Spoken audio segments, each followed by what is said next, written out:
This is the Barbados Today morning news for Friday, October 11. Thank you for joining us. I am Mary-Claire Williams. The Democratic Labour Party has given the Mia Mottley administration a failing grade on its first 500 days in office. DLP President Verla de Pisa told a news conference there has been nothing to give Barbadians any pride in their country since the BLP took office. She claims that government has heaped more hardship on Barbadians with hardly anything to show for it. We keep speaking about our wonderfully high foreign exchange reserves, but that must always be read against the backdrop of the fact that we have now missed several payments to our international creditors. This is a grave situation and is of immediate concern to all Barbadians because it will impact on how or even if we can do business going forward. The Democratic Labour Party is satisfied that the government must speak on this issue now. It has been long enough. Even if it is bad news, we need to be told what it is so that we can prepare ourselves for whatever fallout. If it is good news, then there's all the more reason for sharing it. De Pisa also knocked government's decision to forgive the value-added tax debt owed by businesses, even as she defended the controversial National Social Responsibility Levy, the NSRL, which was abolished by government last year. The difference between the NSRL and VAT is that the NSRL had to be paid at the outset, whereas VAT is collected from the consumer, from the ultimate consumer, because it can be passed on at each stage. So it was more difficult to avoid the NSRL than it was to avoid VAT payments. And the avoidance of the payment of VAT, or even the evasion of the payment of VAT, in our estimation, did not warrant a forgiveness. One of government's special economic advisors is promising to introduce measures in the coming months to facilitate doing business in Barbados. Economist Avinash Prasad says currently the local business environment is skewed in favor of a privileged few.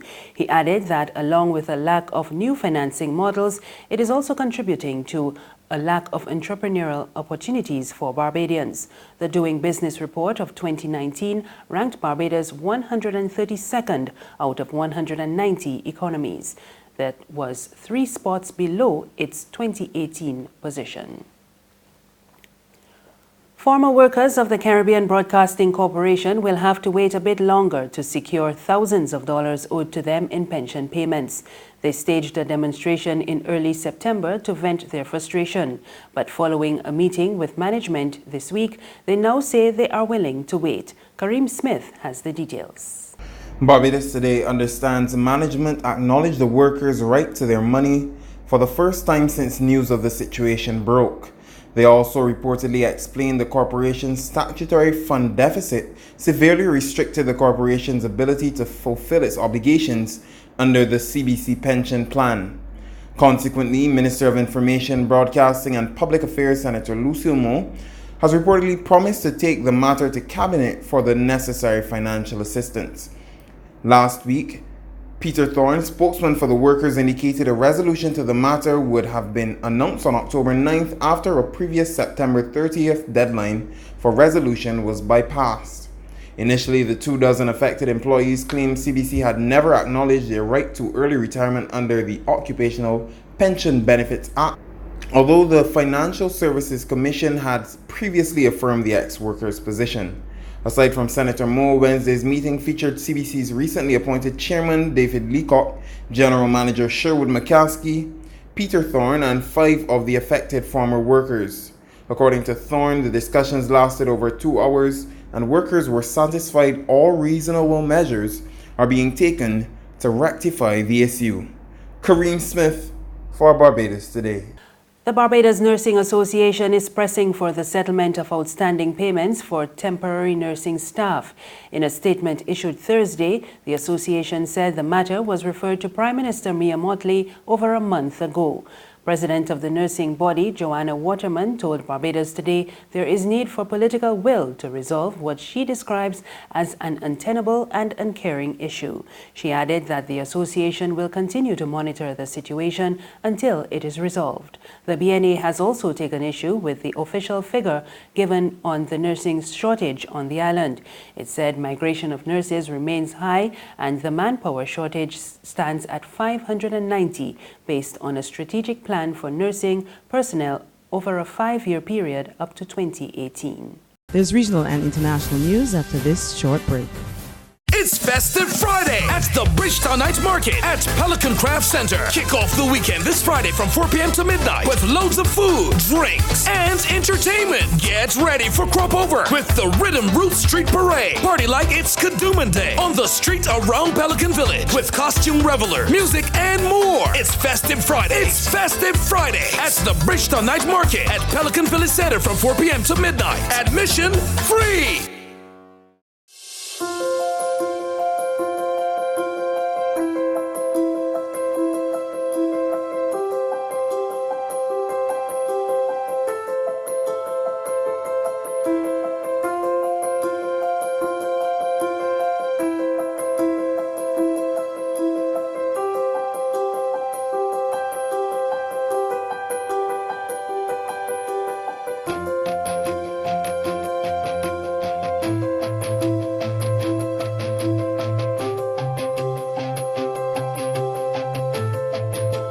Barbados Today, news you can trust.